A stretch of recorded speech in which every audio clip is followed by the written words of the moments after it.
Welcome to the Healthy and Redeemed podcast, hosted by Healey. Healey is a licensed counselor with a passion for helping Christians live healthier lives, emotionally and spiritually. Each episode combines the truth of God's Word with practical advice to help you in your everyday life. Whether you want to grow emotionally, strengthen your faith, or handle life challenges with more peace, this podcast is for you. We're so glad you've joined us. Let's get started. To God be the glory. Welcome to the Healthy and Redeemed podcast. I'm your host, Healey, and I'm happy to be here today.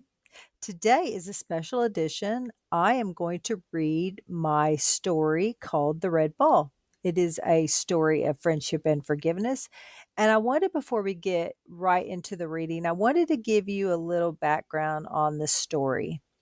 The story of the Red Ball is actually a story inspired by my mom, who lived in East Germany. She grew up in East Germany in the 1940s and 1950s. And it was a very hard childhood economically for her because, being a socialist state, there was very little food to purchase. There was very few things for the home to purchase, no clothes to purchase. There was few resources in the community, or in the country for that matter. There were also lots of restrictions. The government basically controlled everything, their speech. They would have to go to school on Saturdays just to learn about how great the government was. So we would call that propaganda, but they would watch films on how, great the country was. Yeah, it was a very interesting time. My mom has lots of stories to share about that, but she would share a story with me a lot of the times about how few things that they had. And one of the things that really made a big impact in her childhood was her grandmother, who lived in West Germany, sent her a ball. And she talked about this ball and how it really was just a big blessing to all the kids in the neighborhood, because nobody had toys. And so they would have to create toys and games just from random objects. But the ball was a special gift, not just for her, but all her friends as well. So that was really the inspiration for the story. So you'll find some true facts in the story about my mom and the situation that she lived in. And you'll find some things that I created in the story. One of the things that is in the story that I believe is an underlying, we talk about forgiveness in the story, but another underlying theme in this story is gratefulness, about being grateful for what you have.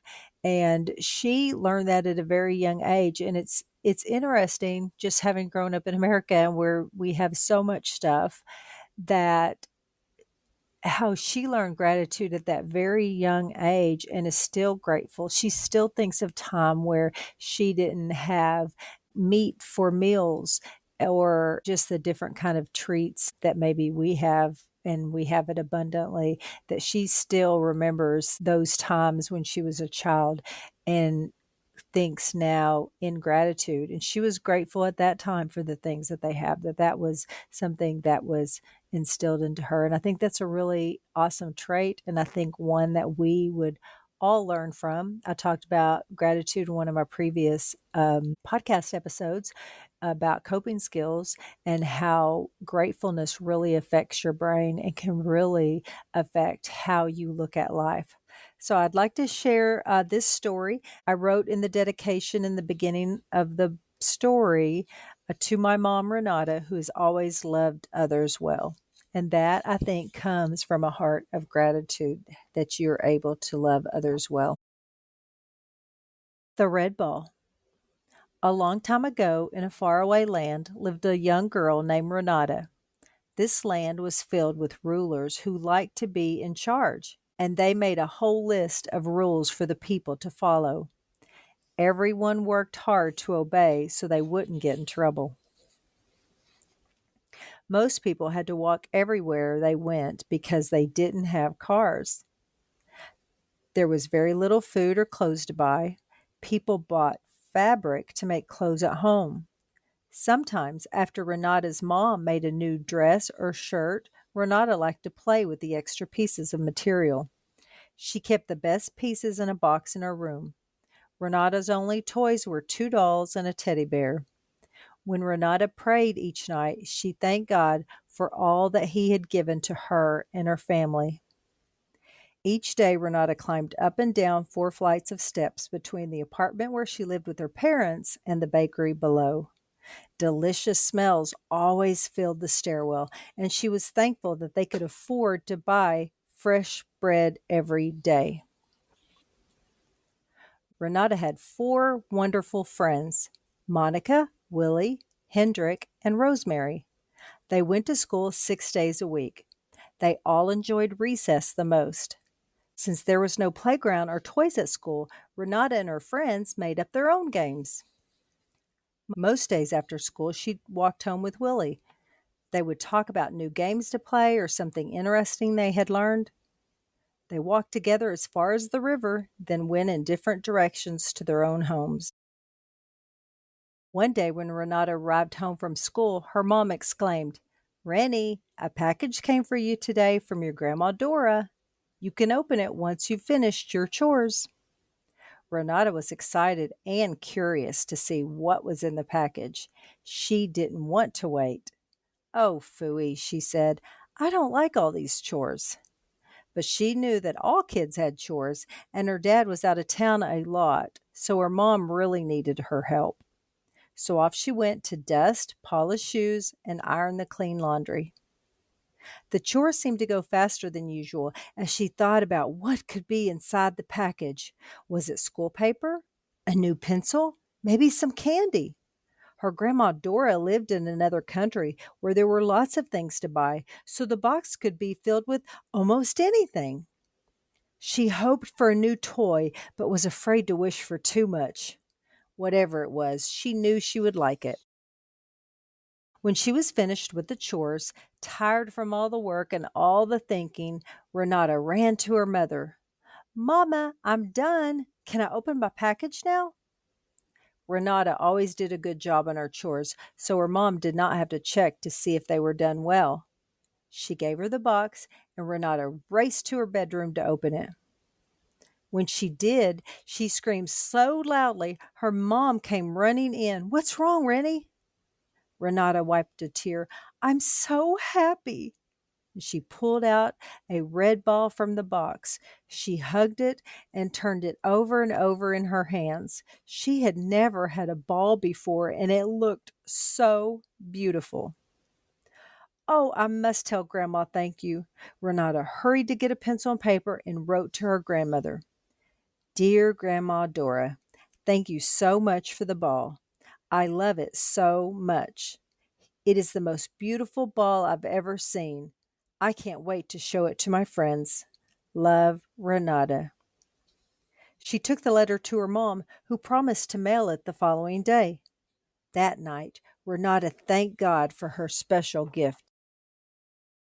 The next morning, Renata jumped out of bed and quickly got ready for school. She grabbed her ball and her school books and dashed to the kitchen. Her mom had just returned from the bakery, and Renata forced herself to slow down long enough to enjoy the taste of the fresh bread before heading downstairs. Renata nearly ran all the way to school, where she waited eagerly for her friends. As each of them arrived, Rosemary, Monica, Willie, and Hendrik were excited to see her new gift. They could hardly wait until recess to play with it. That whole week, the 5 friends played with Renata's ball every recess and again after school. They played catch and kickball, and they invented lots of new games too. One day, as Renata was walking home with Willie, he asked, "Can I bring the ball home with me? I want to show it to my family and play with my little brother." "No, Willie," she said. "This is a special gift from my grandma. Do you want me to come over and show it to them?" "No, thanks," said Willie. They walked on in silence until they reached the river. "See you tomorrow, Willie," Renata shouted. Willie grumbled back. The next day, the 5 friends played with the ball during recess again, but this time Willie grabbed the ball and ran off. Hendrik and Rosemary chased him down and took the ball back. When they said he wasn't playing fair, Willie sneered, "I was just joking." Later, Willie slapped the ball out of Hendrik's hands twice. He laughed when Hendrik complained. Then he kicked the ball to an area where other kids were playing. "Stop it, Willie," Monica yelled. Renata simply stood there confused. Hendrik ran over to get the ball. By then, they all had to go inside because recess was over. After school that day, Renata and the other students gathered up their work and dropped off their papers at the teacher's desk on the way to get their coats. When Renata got to her cubicle, her ball was gone. She looked everywhere in the classroom but couldn't find it. Hendrik had already left, so Rosemary and Monica offered to help her look. The teacher gave them permission to stay behind to search.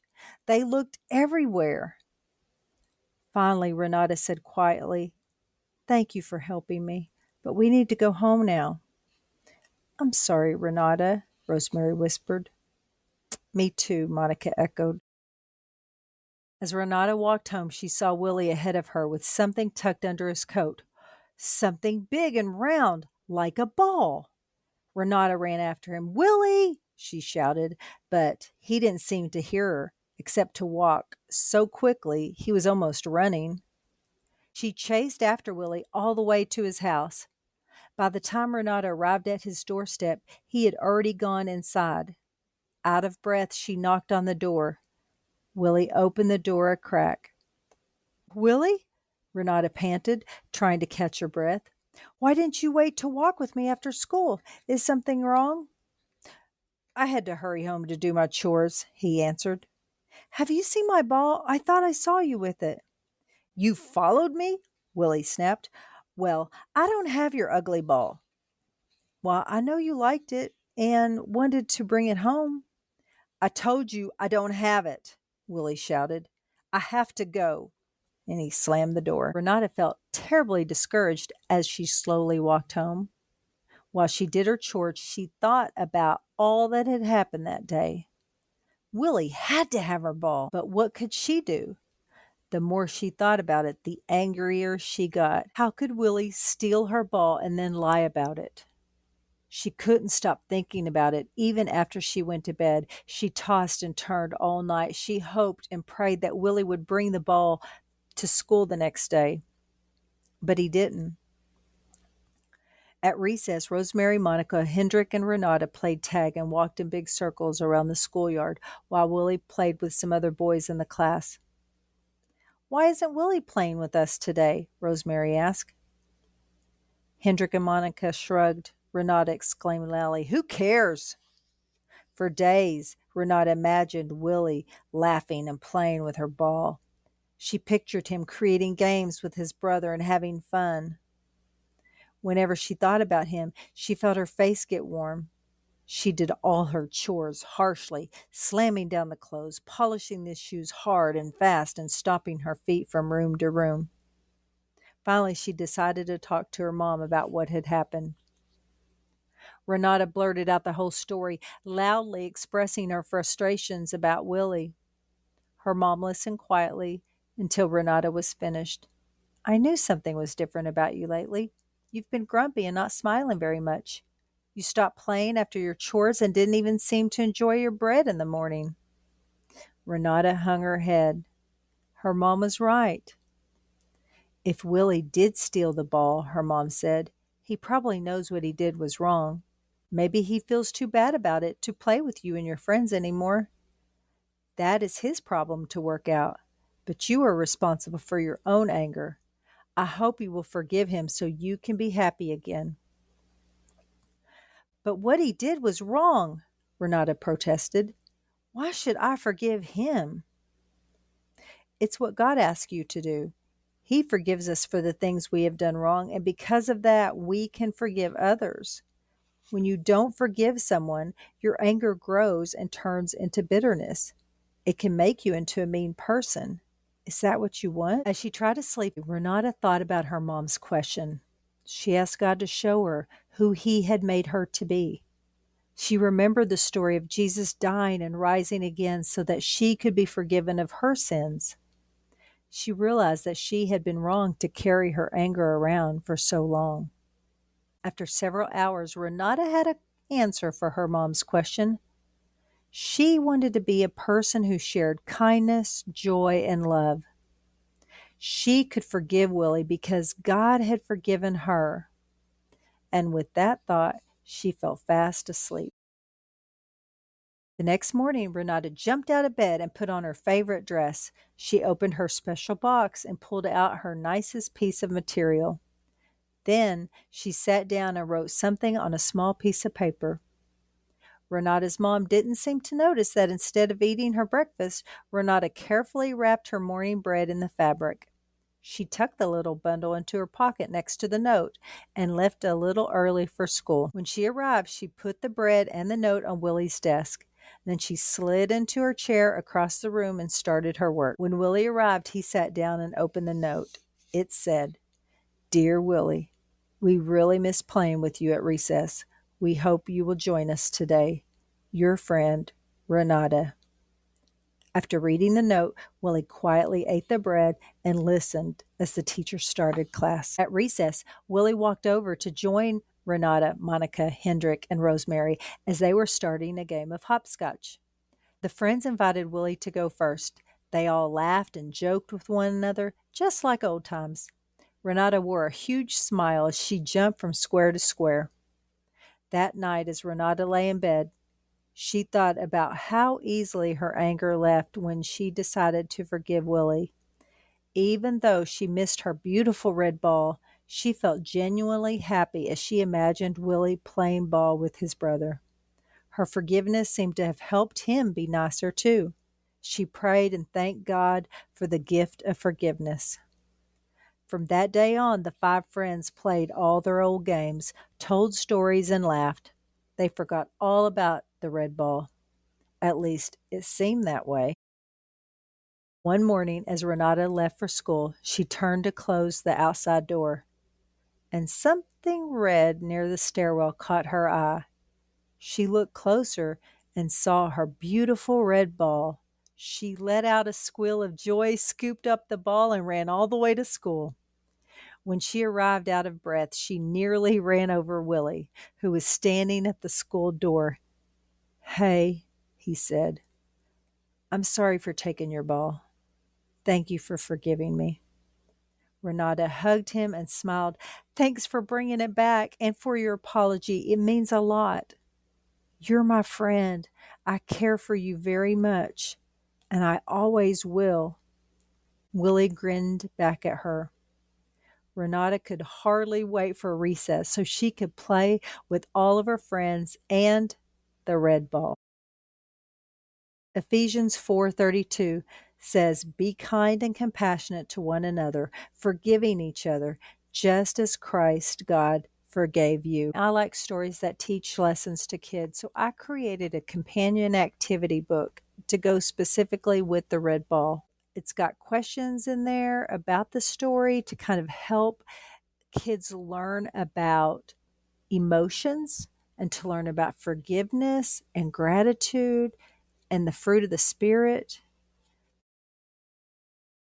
I hope that if you get the Red Ball book, please get the companion activity book too to really reinforce some of those things. I think this is just the perfect set for those that want to reinforce good biblical traits with their children. Now, one other thing that I didn't mention that's in the Red Ball. In every picture that you'll find in the story, you will find a cross. Some are hidden and some are not. So see if you can find a cross in each of the pictures. Thank you so much for joining me today and taking time to read The Red Ball. I hope that you'll enjoy the story and the companion activity book, and I hope your kids will learn some really wonderful biblical traits that they can practice in their own life. Now, let's go out and live healthy and redeemed, reflecting Jesus Christ rightly in all that we do.